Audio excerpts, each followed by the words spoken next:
Muy buenos días con todos. El día de hoy les voy a presentar lo que es un algoritmo de ordenamiento. En este caso voy a hablar sobre el algoritmo de Jefferson, o también conocido como el algoritmo de ordenamiento por montículos. A través de este voy a hablar un poco sobre lo que es en sí el algoritmo, las gráficas que se pueden sacar sobre ella, como hemos visto, gráficas de complejidad temporal, gráficas de comportamiento en omega, en teta y en O grande. También veremos un poco sobre lo que es el algoritmo en el código implementado y también sobre la gráfica en diagramas de flujo y un pseudocódigo que se ha creado. A continuación pasaremos sobre un poco de la información sobre este código.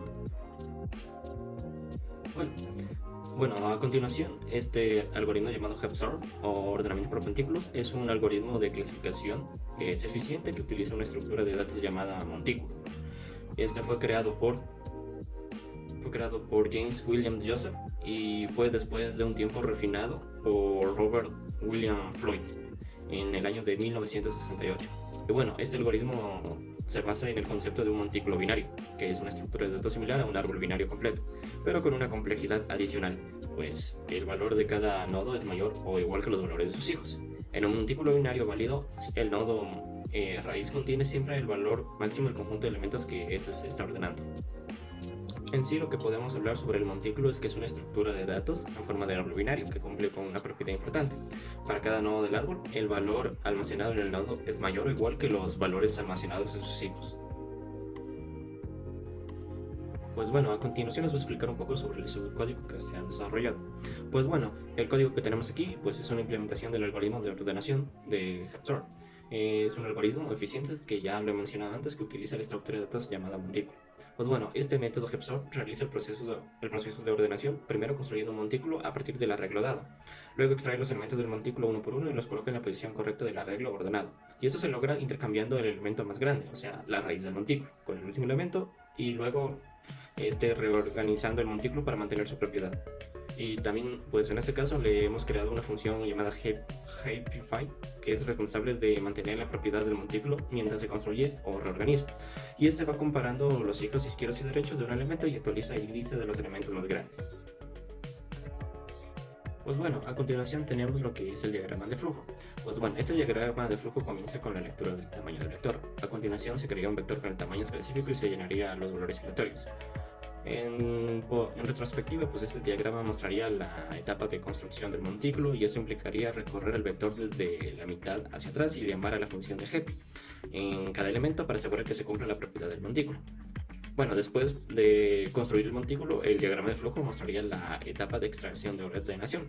Se realizaría un bucle desde el último elemento hasta el segundo elemento del vector, y esto es intercambiando el elemento de la raíz con el último elemento del montículo, así reduciendo el tamaño del montículo en cada iteración y llamando al método Hepi para poder realizar el montículo. Y bueno, finalmente el diagrama de flujo mostraría la impresión del vector ordenado en la consola. Pues muy bien, a continuación tenemos lo que es el problema en sí en el código Java que se ha implementado. La verdad es que el PSIN que se explicó anteriormente tiene mucha similitud con el código Java que tenemos a continuación, así que seré un poco breve. Así que bueno, este método HEPSOR es un algoritmo de ordenamiento en donde nosotros comenzamos construyéndolo en un montículo máximo a partir del arreglo de elementos que se ordenen. Luego, lo que vamos a hacer es intercambiar repetidamente el elemento raíz del montículo. En este caso, pues ser el elemento más grande, con el último elemento del montículo no ordenado y reduce el tamaño del montículo en 1. Después de cada intercambio, vamos a realizar una operación conocida como Hepi, como ya lo comenté anteriormente en el PSINT, pues bueno, en el nuevo montículo no ordenado para asegurar que siga siendo montículo válido. Y pues en el proceso de construcción del montículo se realiza desde el último nodo no hoja hasta la raíz del árbol. Durante la construcción se realiza la operación Happify en cada nodo para asegurarse de que se cumple la propiedad del montículo. La operación Happy compara el nodo actual con sus hijos y realiza intercambios si es necesario, para garantizar que el nodo sea mayor o igual que sus hijos. Una vez que se ha construido el montículo, se procede a extraer los elementos uno por uno. Cada vez que se extrae un elemento del montículo, se coloca al final del arreglo en la posición correcta. Y luego se realiza la operación Happify en el montículo reducido para asegurarse de que se mantenga la propiedad del montículo. Y en el proceso de extracción y Happify se repite hasta que todos los elementos hayan sido extraídos y el montículo se haya reducido a su tamaño de 1. Y bueno, al finalizar este arreglo pues estará ordenado de una forma ascendente.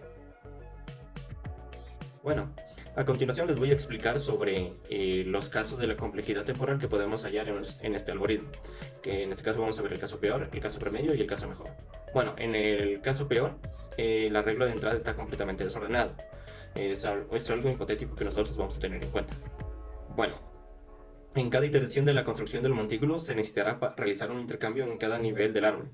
Eso implica que el tiempo necesario para construir el montículo será de O de n, donde n es el tamaño del arreglo. Luego, en el proceso de extracción, se realizará la operación Happify en cada iteración, que tiene una complejidad de O de log n.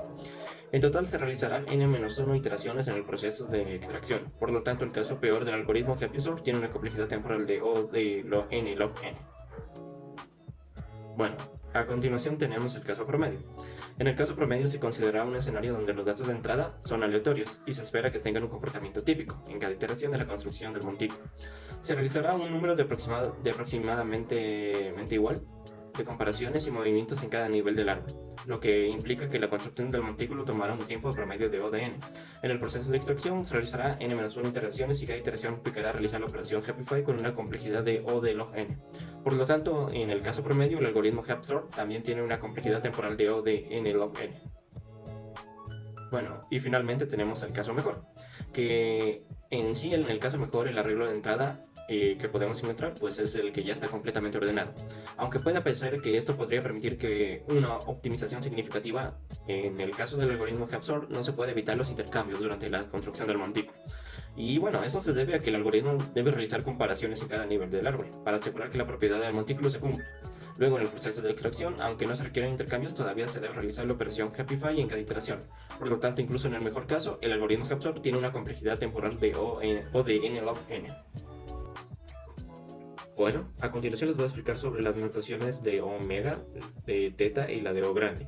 En primera instancia voy a explicar la de O grande con su respectiva gráfica.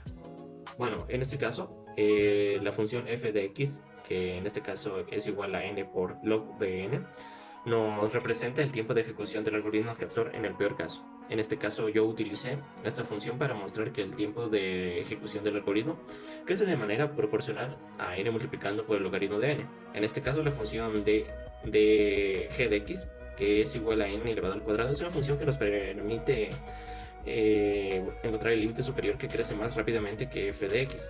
Al trazar ambas funciones en un gráfico, pues como lo podemos observar, se puede observar que la función f de x siempre está por debajo de g de x, lo que indica que la complejidad temporal del algoritmo en el peor caso está acotada superiormente por O de n elevado al cuadrado. Bueno, después tenemos el caso de la notación omega. En este caso la función f de x, que en este caso es igual a n por log n, representa el tiempo de ejecución del algoritmo HappSort, que es el mejor caso. En este caso yo utilicé esta función para mostrar que incluso en el mejor caso el tiempo de ejecución del algoritmo sigue creciendo en función de n, multiplicado por el logaritmo de n. La función g de x, que en este caso es igual a n, es una función límites inferior que crece más lenta que f de x. Al trazar ambas funciones en un gráfico, se puede observar que la función f de x siempre está por encima de g de x, lo que indica que la complejidad temporal del algoritmo HappSort en el mejor caso está acotada inferiormente por omega de n. Y finalmente tenemos la función teta, o más bien notación teta. En este caso la función f de x, que en este caso es lo mismo que las anteriores, n por log n, sigue representando el tiempo de ejecución del algoritmo HappSort en todos los casos. Yo en este caso utilicé la función g de 1 de x, que es igual a n por log n, como una función límite superior ajustada, y la función g2 de x, que en este caso sería igual a n, como una función límite inferior ajustada. Al trazar estas tres funciones en un gráfico se puede observar que la función f de x siempre está entre g de 1 y g de 2 de x, lo que indica que la complejidad temporal del algoritmo HappSort está acotada tanto superior como inferiormente por teta de n log de n. Bueno, puedo decir que el algoritmo HappSort es eficiente y estable en el ordenamiento de conjuntos de datos de tamaño mediano o grande.